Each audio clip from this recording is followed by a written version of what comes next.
Космонавт с берегов Вилюя. Кондратьев Дмитрий Юрьевич, летчик-космонавт, Герой России.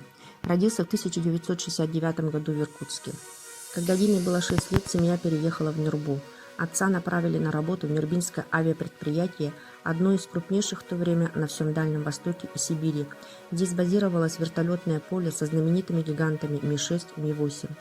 Первый класс будущий космонавт пошел в Нюрбинскую среднюю школу номер 2. Его первой учительницей была Надежина Валентина Андреевна, выпускница Сергачского педагогического училища, одна из первого потока послевоенных романтиков, приехавших обучать ребят на север Родины. Позже семья опять переехала, на этот раз в Казахстан.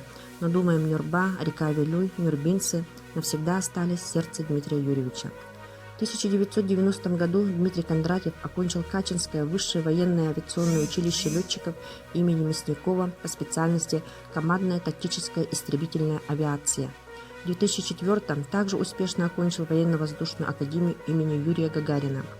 В качестве командира экипажа совершил полет на корабле «Союз ТМА-20» 15 декабря 2010 года вместе с международным экипажем в составе астронавтов Паоло Нисполи, Италия, и Кэтрин Коулман, США.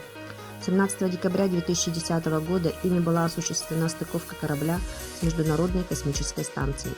Во время полета Дмитрий Кондратьев совершил 2 выхода в открытый космос с общей продолжительностью 10 часов 12 минут. Продолжительность же самого полета Дмитрия Кондратьева составила 159 суток, 7 часов 16 минут. Вот так с берегов Седой Вилюя наши земляки взлетали в небо, покоряли космос.